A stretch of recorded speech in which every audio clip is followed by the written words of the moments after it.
लेकिन ये भी कहना अभी थोड़ा मुश्किल है क्योंकि तलाश लगातार जारी है। और इस बीच ईरान ने अमेरिका और इजराइल को लेकर एक बड़ा सैन्य दावा किया है और ईरानी आर्मी के प्रवक्ता ने कहा कि शुक्रवार का दिन ईरान की एयर डिफेंस यूनिट्स के लिए गर्व का दिन था। उन्होंने इसे अमेरिका और दुश्मनों के लिए काला और अपमान का दिन बताया है।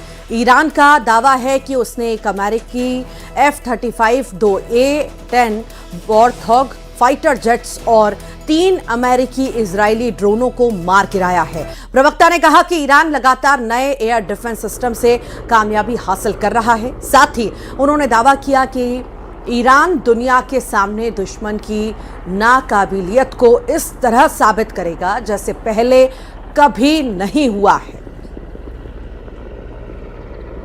वार पलटवार के बीच नए एयर डिफेंस सिस्टम की कामयाबी को लेकर ईरान का एक बड़ा दावा।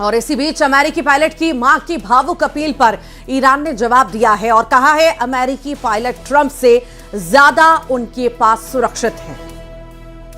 तो ये दरअसल उस पायलट को लेकर अभी एक बड़ी जानकारी आ रही है सामने, जिसमें उस अमेरिकी फाइटर जेट के पायलट को लेकर के उनकी मां के द्वारा एक भावुक अपील की गई ईरान से। तो ईरान की तरफ से जवाब आया कि वो अमेरिकी पायलट जितना ट्रंप के पास सुरक्षित नहीं, उससे कहीं ज़्यादा ईरान के पास सुरक्षित रहेगा, ये कहना है ईरान का।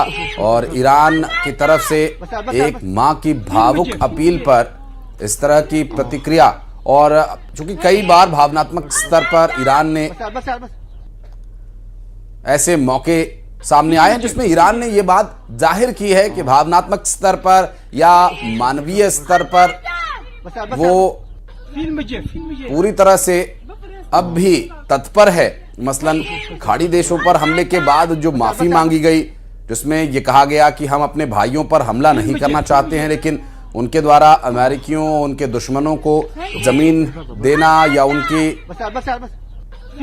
हमले के लिए इस्तेमाल की गई जमीन। और इस बीच एक बड़ी खबर, परमाणु ठिकानों के बाद अब ईरान की यूनिवर्सिटीज पर हमलों का एक आरोप सामने आया है। ईरान का कहना है कि अमेरिका और इजराइल ने अब तक देश की 30 से ज्यादा यूनिवर्सिटीज को निशाना बनाया है। ईरान के साइंस मिनिस्टर हुसैन सिमाई सराफ के मुताबिक जंग के दौरान शिक्षा और रिसर्च से जुड़े नॉन मिलिट्री ठिकानों पर सीधे हमले किए गए हैं। उन्होंने कहा कि इन हमलों की वजह से लाखों स्कूली बच्चों और यूनिवर्सिटी स्टूडेंट्स की पढ़ाई और रिसर्च प्रभावित हुई है। दरअसल ईरान ने इसे अपनी वैज्ञानिक और सांस्कृतिक नींव को कमजोर करने की साजिश बताया और इसके तहत अब एक बड़ा पलटवार ईरान की तरफ से किया जा सकता है, क्योंकि ईरान की 30 से ज्यादा यूनिवर्सिटीज पर किए गए हमले को लेकर ईरान की तरफ से कड़ी प्रतिक्रिया इस पर दी गई। और ईरान का साफ कहना है कि ये यूनिवर्सिटीज पर नहीं, हमारी संस्कृति पर हमला है। लाखों छात्रों की पढ़ाई पर इसका असर पड़ रहा है, उनके जीवन पर इसका विपरीत प्रभाव पड़ रहा है, कहना है ईरान का।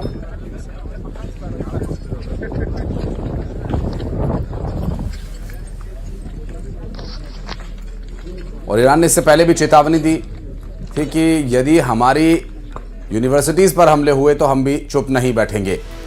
तो ईरान के तबरीज में इजरायली सेना ने बड़ा हमला करने का दावा किया है। आईडीएफ के मुताबिक ईरान के मिसाइल नेटवर्क पर बड़ा प्रहार किया गया है। दरअसल इस हमले में ट्रक पर लदे मोबाइल बैलिस्टिक मिसाइल लॉन्चर को निशाना बनाया गया, जिसे पूरी तरह से तबाह बर्बाद कर दिया गया। और इजरायली सेना का कहना है कि इस कार्रवाई से इजरायली नागरिकों को निशाना बनाने की ईरानी साजिश नाकाम हो गई। आईडीएफ ने हमले का वीडियो भी जारी किया है। वही तस्वीरें आप देख रहे हैं ईरान के मिसाइल नेटवर्क पर इजराइल का यह अटैक, जिसकी तस्वीरें सामने आई हैं। बड़ा प्रहार किया गया है, जिसकी तस्वीरें भी अब साझा की गई हैं। तो बैलिस्टिक मिसाइल लॉन्चर जो कि एक ट्रक पर लदा हुआ था, उसी पर हमले का एक वीडियो जारी किया गया और संभवतः ड्रोन से लिया गया ये वीडियो। देखिए किस तरह से ये तबरीज में इजरायली बैलिस्टिक मिसाइल लॉन्चर, और ये मोबाइल बैलिस्टिक मिसाइल लॉन्चर है जो कि मूवेबल है और ये ट्रक पर लदा हुआ था। संभवतः इसे किसी अगले गंतव्य तक जाना था या क्या कारण था। ये सड़क के ऊपर अब देखिए ट्रक पर लदा मोबाइल बैलिस्टिक मिसाइल लॉन्चर, जिस पर एक धमाका हुआ और उसके बाद धुआं आग की लपटें उठती दिखाई दी। बैलिस्टिक मिसाइल लॉन्चर को निशाना बनाया गया। तो ईरान के कराज ब्रिज पर बमबारी के वक्त का एक और नया फुटेज सामने आया है और इस वीडियो में साफ आप देख पाएंगे कि कैसे जैसे ही कराज पुल पर हमला होता है, वहां पर मौजूद लोग घबराकर जान बचाने के लिए इधर उधर भागते हुए नजर आते हैं। दरअसल ये बमबारी अमेरिका और इजराइल की ओर से किए गए एयर स्ट्राइक में हुई फुटेज में धमाके के बाद पुल के आसपास अफरा तफरी का सा माहौल देखने को मिला और ये तस्वीरें इस बात की तस्दीक करती हुई ये कराज ब्रिज जो कि सामरिक दृष्टि से और कई महत्वपूर्ण विषयों को देखा जाए तो काफी महत्वपूर्ण है ये। और ये कराज ब्रिज पर बमबारी का एक नया वीडियो, क्योंकि इजराइल और अमेरिका की तरफ से अब ऐसी जगहों को निशाना बनाया जा रहा है जिससे ईरान को काफी नुकसान हो, मसलन चाहे वो यूनिवर्सिटीज हों या फिर ऐसे महत्वपूर्ण पुल।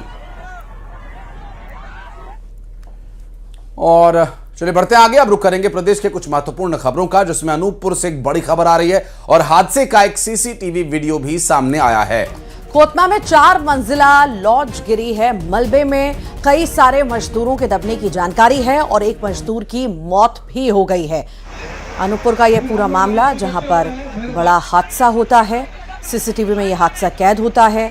दरअसल 4 मंजिला लॉज गिरने की जानकारी है जिसमें मलबे में कई सारे मजदूर दब गए और उनमें से एक की मौत हो गई। ये अनूपपुर से पूरा घटनाक्रम सामने आया जिसकी सीसीटीवी कैमरे, ये देखिए आप, एक ब्लू और येलो कलर में पेंटेड बिल्डिंग का एक थोड़ा जो हिस्सा दिख रहा है, दरअसल ये वही लॉज है जो भर कर गिर पड़ा। और आप देखिए उस वक्त वहाँ आसपास सड़क पर लोग भी आवाजाही कर रहे थे और इस दुर्घटना में इस 4 मंजिला लॉज की बिल्डिंग के गिरने में कई मजदूर दब गए और इस दौरान एक मजदूर की जान भी चली गई, जबकि 3 लोग इसमें घायल हुए बताए जा रहे हैं। अनूपपुर का ये पूरा दर्दनाक घटनाक्रम और इसके बाद शुरू हुआ रेस्क्यू ऑपरेशन। आप देख सकते हैं जेसीबी मशीन्स की मदद से यहाँ हालात पर काबू पाने का प्रयास किया गया।